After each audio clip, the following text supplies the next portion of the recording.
ఎందుకో తెలుసా? నీతో యుద్ధం చేయడానికి ఆయన రాలా. ఎందుకో తెలుసా? నేను పాపులను పిలవడానికి వచ్చా, నీతిమంతుల కోసం నేను రాలే.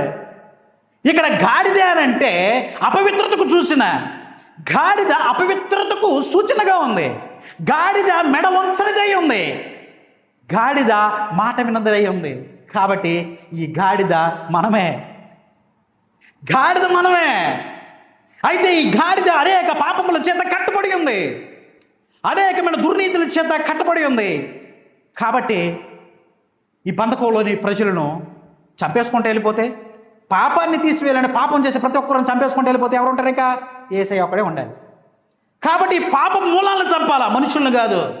ఈ పాపం నుంచి విడిపించాలని ఆయన శాంతియుతంగా వచ్చాడు. గుర్రం వేసుకుని రావడానికి సమయం ఉంది, కానీ ఇప్పుడైతే ఆయన ఎలా వచ్చాడు? సమాధానపరచడానికి వచ్చాడు. మీరు ఇంకా చిన్న ఎగ్జాంపుల్ చెప్పాలంటే, ఈ గాడిదను ఎప్పుడు వాడతారంటే సమాధానానికి వాడతారని చెప్పారు. ఒక్క ఎగ్జాంపుల్ చెప్పనా?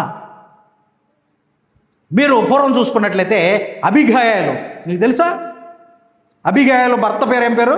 నాబాలు ఏం చేస్తున్నాడంటే దావీదు సహాయమును కొరకు పంపిస్తాడు. ఎందుకంటే దావీదు చాలా మేలు చేస్తాడు ఆయనకి.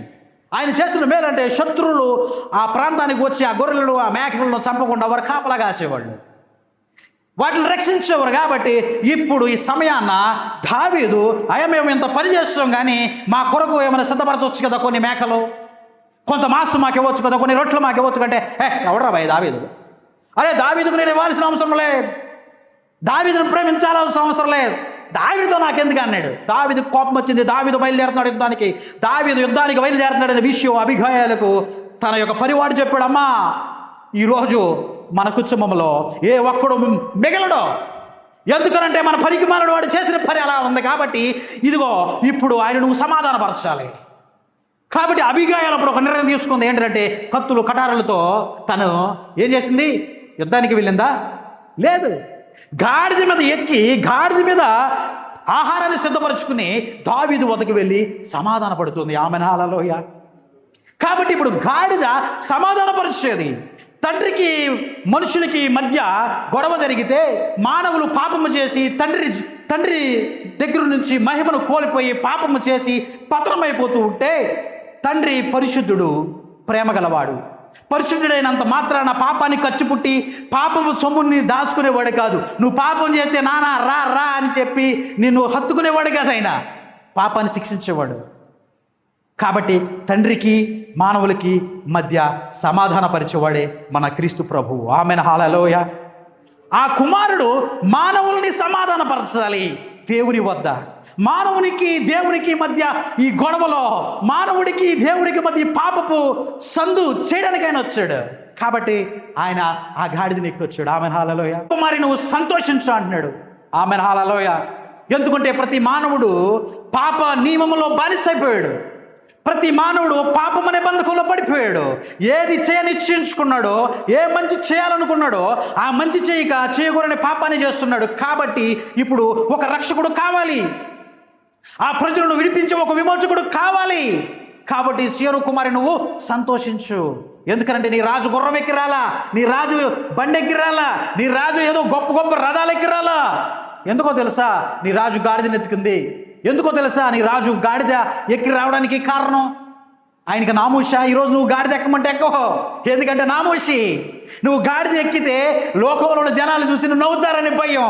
కానీ ఆ రాజు ఎందుకు గాడిద ఎక్కాడు తెలుసా? ఆ రాజు ఎందుకు గాడిద ఎక్కాడనంటే, గాడిద ఎక్కి రావడంలో కొన్ని విషయాలు ఉన్నాయి. పూర్వపు రోజుల్లో గాడిదని ఎక్కి ఒక దేశానికి వెళుతున్నారంటే సమాధానము కోసం నేను వస్తున్నా, నీ దేశంతో యుద్ధం చేయడానికి నేను రావట్లే, నీ దేశంతో పోరాడడానికి నేను రావట్లే, నిన్ను సమాధానపరచడానికి నేను వచ్చా. కాబట్టి గాడిదను ఎంచుకోవడానికి కారణం ఏంటంటే, ఆ రాజు మనల్ని నశింపచేయడానికి రాలేదు. ఆ రాజు మనల్ని పాప బంధకంలో నుంచి విడిపించడానికి వచ్చాడు, దుర్నీతి బంధకాల నుంచి విడిపించడానికి వచ్చాడు. ఆయన ప్రేమ కరుణ మన మీద చూపించడానికి వచ్చాడు. కాబట్టి ఆయన దీనుడై తనను తగ్గించుకుని, తనని రిక్తునిగా చేసుకుని, తన హృదయంలో తన మనస్సులో ఏ కొద్దిగా కూడా ఈగో లేదంట. Amen hallelujah. మనకి ఈగో ఉందనుకో, సైకిల్ ఎక్కుతారు మీరు, బాగోదురా, బండి ఎక్కి వెళ్ళాలి మినిమం. సైకిల్ ఎక్కితే వాళ్ళు ఏమనుకుంటారో తెలిసిన వాళ్ళు ఉన్నారు. మనలో మనం ఖాళీ చేసుకోలేం. మనం అనే అహం మనకు ఉంటుంది. కానీ క్రీస్తు ప్రభు తనని రిక్తునిగా చేసుకోవడం అంటే ఏంటి తెలుసా? తనలో తాను నేను రాజును, వీరందరినీ సృష్టించిన వాడను, నేను ఈ లోకాన్ని ఒక్క మాటతో పలికింప చేస్తే సృష్టి కలిగింది, మానవులందరినీ నేను సృష్టించాను, ఐ యామ్ అని అనలా. తనను తను ఖాళీ చేసుకున్నాడు. తనను తను ఖాళీ చేసుకున్నాడు కాబట్టి ఆ గర్దభామను, ఆ గాడిదను ఎక్కడానికి ఇష్టపడుతున్నాడు. తనను తను ఖాళీ చేసుకున్నాడు కాబట్టి పాపములో, దుర్నీతిలో, బంధకములో, చీకటిలో నశించిపోయిన ఈ ప్రజలను శిక్షించడానికి కాదు, కానీ వారందరినీ రక్షించడానికి నేను వచ్చాననే ఒక రుజువే ఆయన గాడిద మీద ఎక్కి రావడం. Amen hallelujah. అదే రాజు మరలా తిరిగి వచ్చినప్పుడు దేని మీద వస్తున్నాడు? గుర్రం మీద వస్తున్నాడు. అదే రాజు గుర్రం మీద ఎందుకు వస్తున్నాడు అంటే ఈ లోకమునకు తీర్పు తీర్చడానికి అప్పుడు వస్తున్నాడు. ఇదిగో నేను ఆ రోజు శాంతిని కోరుకొని వచ్చాను. ఆ రోజు నేను ఎందుకు వచ్చాను తెలుసా? నువ్వు పాపంలో పడిపోయావు కాబట్టి, నిన్ను ఎవరు విడిపించలేకపోతున్నారు కాబట్టి, ఏ గవర్నమెంట్ కానీ, ఏ మెడిసిన్ కానీ, ఏ వ్యక్తులు కానీ, ఏ నీతి కానీ, ఏ పరిశుద్ధుడు కానీ నిన్ను విడిపింపలేకపోతున్నాడు. కాబట్టి నేను నిన్ను విడిపింపడానికి గాడిద మీద నేను వచ్చాను. నేను ప్రభువును. ఎవరికి ప్రభు? అయినా అందరికీ ప్రభు. Amen hallelujah. ఆయన అందరికీ ప్రభు కాబట్టి నీకు విమోచన అవసరం. కాబట్టి ఆ రాజు సాత్వికుడే ఆ యొక్క దేని మీద? విమానం మీద వస్తున్నాడు. ఆయన దేని మీద వస్తున్నాడు? ఆకాశ మేఘల మీద వస్తున్నాడా? యుద్ధము చేయడానికి రథములు వేసుకుని వస్తున్నాడా? లేదు. నీ ప్రేమను కోరుకున్నాడు ఆయన. నీ జీవితాన్ని మార్చాలనుకుంటున్నాడు ఆయన. నీ బ్రతుకులో వెలుగును విరజిమ్మాలనుకుంటున్నాడు ఆయన. నీతో నివసించాలనుకుంటున్నాడు ఆయన. నీ హృదయంలో కూర్చోవాలనుకుంటున్నాడు ఆయన. నీతో బ్రతకాలనుకుంటున్నాడు ఆయన. నీతో సహవాసం చేయాలనుకుంటున్నాడు ఆయన. నీతో యుగయుగాలు గడపాలనుకుంటున్నాడు. ఎందుకో తెలుసా? నీ మీద ప్రేమ ఆయనకి.